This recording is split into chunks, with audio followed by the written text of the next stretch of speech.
my dreams is to become a successful singer and guitarist and performers music around the world. There is a version of this story that America never saw. Not the 16-year-old who made 4 judges rise out of their chairs. Not the girl NBC introduced as a shy surprise. The real version starts on a strip of concrete in Phuket, Thailand, where a kid with a borrowed extension cord and an open guitar case played for tourists who were busy shopping for cheap vests and never once looked up. By the end of this video you will understand why that detail matters more than the standing ovation, and why the song she chose to sing on that stage was never just a cover. Let's set the scene properly. On the night of July 7, 2026, a 15-year-old girl walked onto the America's Got Talent stage in Pasadena, California, one day before her 16th birthday. She looked exactly like what the show wanted you to believe she was. Nervous, soft-spoken, a little wide-eyed under the lights. She told the judges her name was Nene Royal, that she was from Phuket, and that her dream was to become a superstar on tour. The whole studio sang happy birthday to her a day early. It was sweet. It was disarming.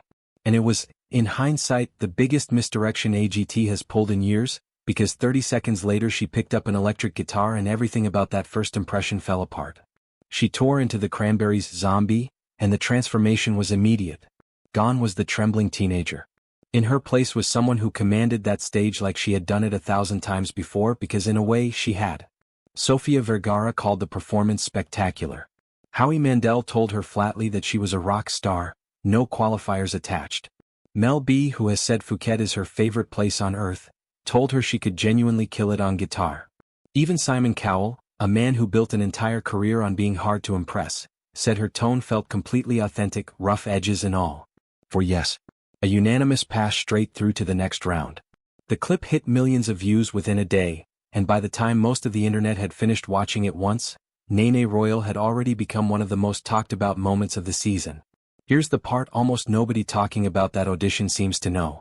Long before Pasadena, Nene had already spent years playing to a crowd that owed her nothing.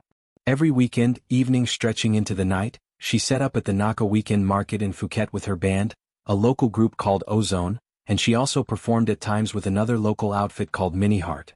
No stage lighting. No sound engineer.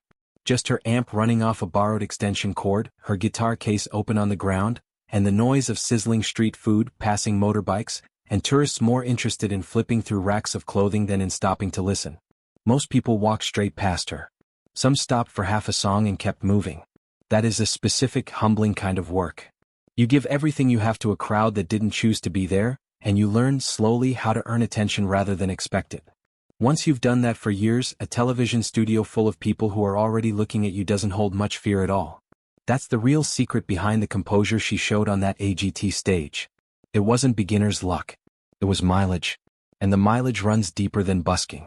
Nene, whose real name is Radhikar Namloi and whose family and childhood friends call her Prue, picked up a guitar for the first time at around 6 years old, taught entirely by herself, using online videos as her only teacher.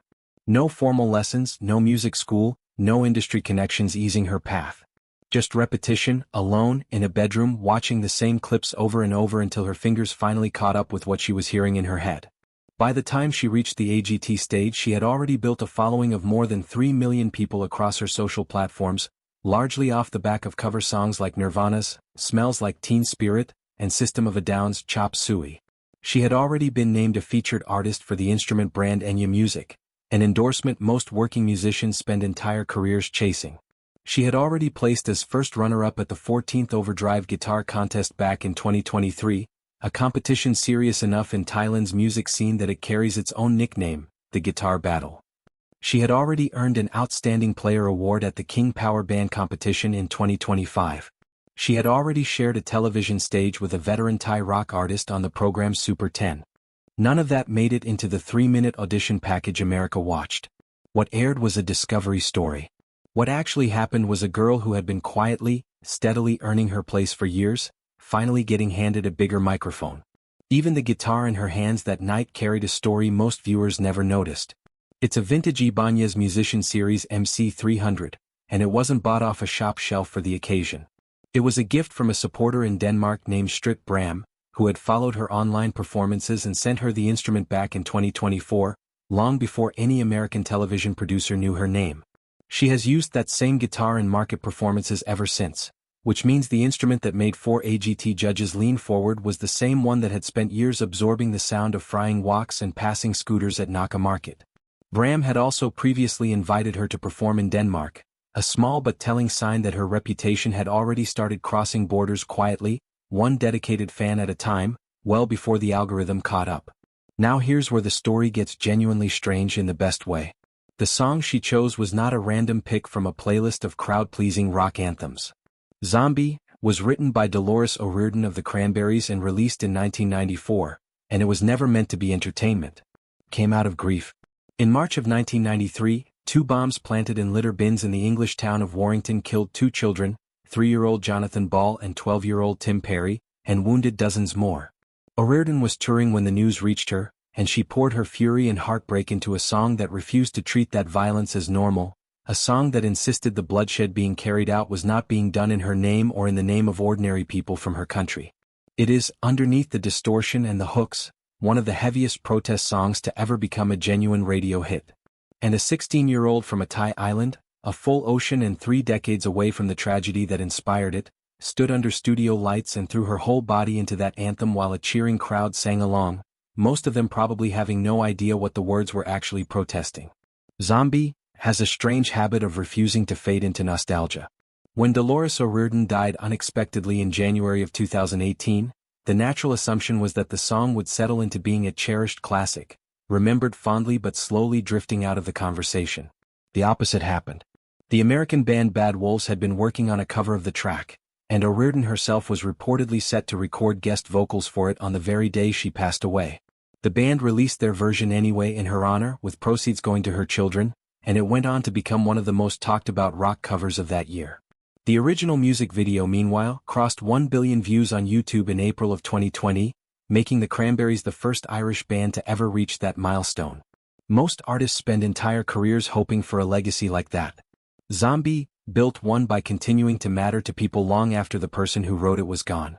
What makes the timing feel almost engineered, even though nobody planned it, is that Nene's version arrived at nearly the exact moment Zombie itself was being pulled back into the spotlight again by its original creators.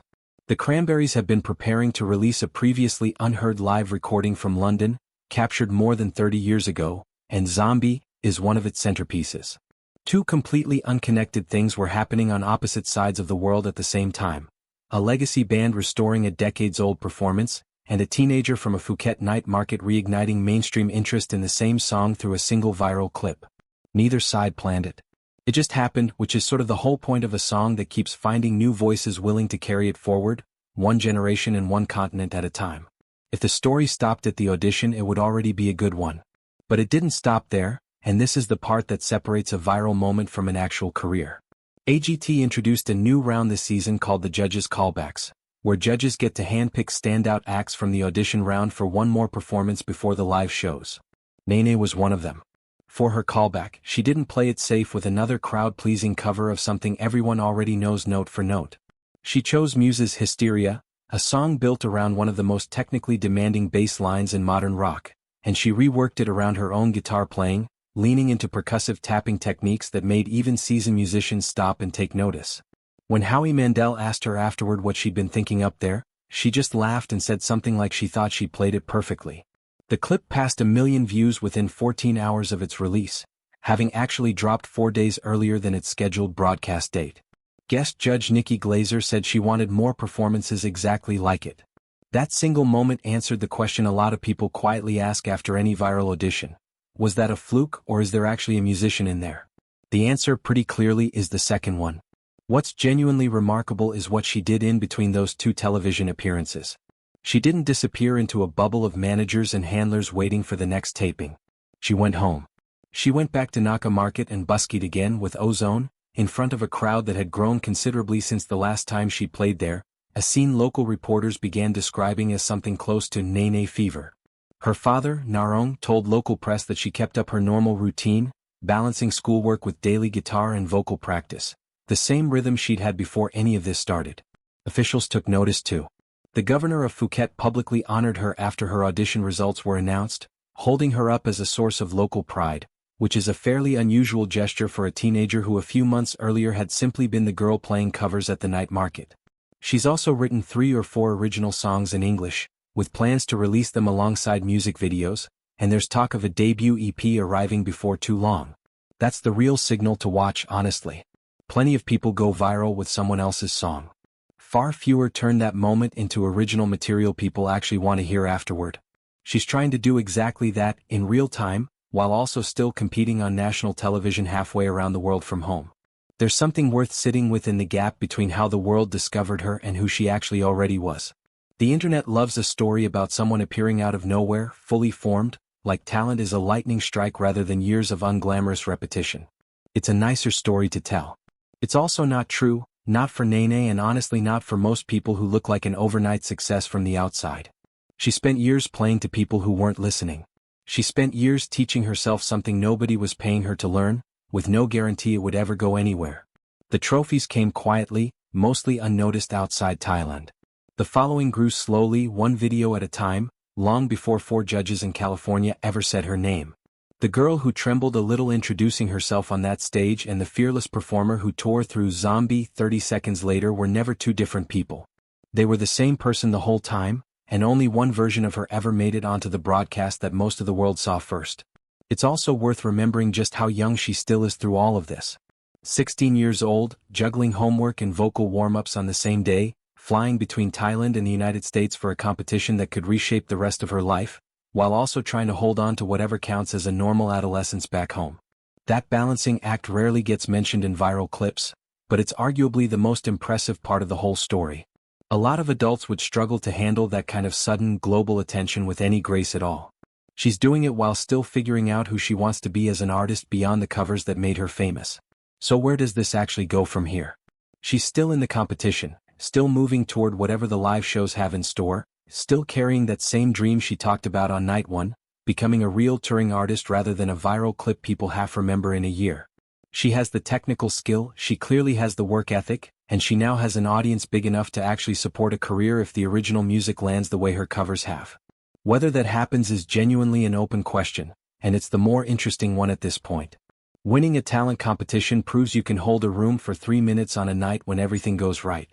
Building an actual body of original work that people care about a year from now, 5 years from now, is a completely different task, and it's the one she seems to already be working on quietly, without waiting for permission from a scoreboard or a panel of judges.